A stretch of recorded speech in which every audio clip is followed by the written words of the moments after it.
Videos देखने के लिए सब्सक्राइब करें जनसत्ता.com, बेल आइकन दबाकर पाएं लेटेस्ट नोटिफिकेशन। नमस्कार, जनसत्ता में आपका स्वागत है। 2 हफ्ते पहले शुरू हुआ किसान आंदोलन सरकार बनाम किसान आमने सामने की जंग का मैदान बन गया है।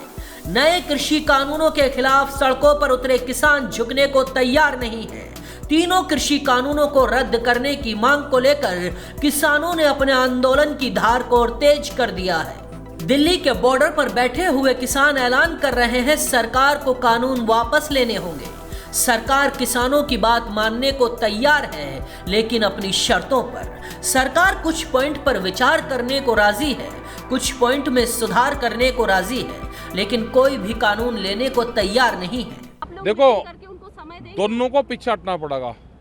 एक ही रास्ता इसका ये है, सरकार भी पीछे हटे और किसान भी पीछे हट जाएगा। बीच का रास्ता तो यही है। नहीं, आप जो ये कह रहे हैं कि दोनों को पीछे हटना पड़ेगा, दोनों को हटा। पीछे कैसे हटेंगे? कौन सा रास्ता? भाई, सरकार बिल वापसी ले ले, किसान अपने घर जाएगा। लेकिन सरकार जो है, कल प्रेस कॉन्फ्रेंस सरकार करके यही कह रही थी कि हम लोगों ने काफी सारे संशोधन किए हैं और हम वार्ता करने के लिए भी तैयार है। किसान देखो, किसान संशोधन पे तैयार नहीं है। क्लियर बात सुन लो, ठीक है? किसान संशोधन पे तैयार नहीं है, सरकार वापसी लेने को तैयार नहीं है, तो मेरे पे क्या इलाज है उसका? केंद्रीय कृषि मंत्री नरेंद्र सिंह तोमर और रेल मंत्री पीयूष गोयल ने किसान नेताओं से आंदोलन का रास्ता छोड़कर सरकार से बातचीत की अपील की। किसान नेताओं ने आंदोलन तेज करते हुए 12 दिसंबर को देश भर में सड़कों पर लग रहे टोल को फ्री करवाने के अलावा 14 दिसंबर को देश भर में प्रदर्शन का ऐलान किया है। पंजाब और दूसरे कई राज्यों से किसान दिल्ली की सीमाओं पर तेजी से आ रहे हैं और किसानों के आंदोलन को विशाल बना रहे हैं। 12 और 14 दिसंबर को किसान क्या करेंगे? 12 दिसंबर को किसान देश भर में टोल नाकाओं को फ्री करने की तैयारी में है। किसानों ने 12 दिसंबर से दिल्ली की घेराबंदी की चेतावनी दी है। 14 दिसंबर को देश भर में बीजेपी नेताओं को घेराव करने के अलावा जिला मुख्यालयों पर प्रदर्शन की योजना है। 14 दिसंबर को ही हाईवे और रेलवे ट्रैकों पर किसान धरना देंगे। 14 दिसंबर को ही यमुना एक्सप्रेसवे और हाईवे को चक्का जाम किया जाएगा। जयपुर से दिल्ली के रास्ते को पूरी तरह जाम किया जाएगा।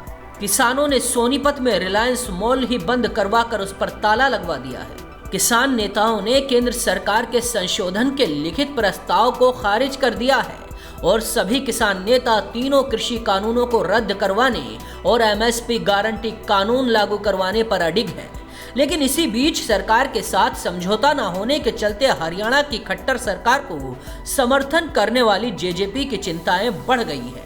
जेजेपी ने किसान मुद्दे पर बीजेपी पर दबाव बनाना शुरू कर दिया है, जो खट्टर सरकार के लिए भी टेंशन का सबब बन गया है। किसानों की पार्टी का दावा करने वाली जेजेपी पर किसानों का दबाव है। किसानों की बढ़ती नाराजगी के चलते जेजेपी के 10 विधायकों में से आधे किसान आंदोलन के साथ खड़े हैं। ऐसे में खट्टर सरकार के लिए खतरे की घंटी बज रही है। हरियाणा के डिप्टी सीएम दुष्यंत चौटाला ने कहा है, अगर न्यूनतम समर्थन मूल्य की व्यवस्था को खतरा होगा तो वो इस्तीफा दे देंगे।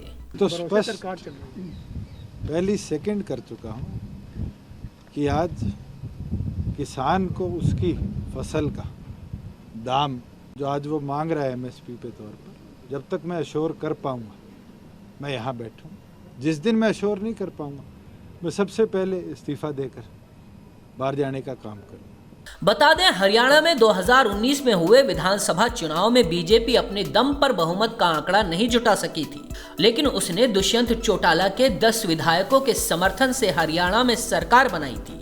इसके अलावा 5 निर्दलीय विधायक भी उनके साथ हैं।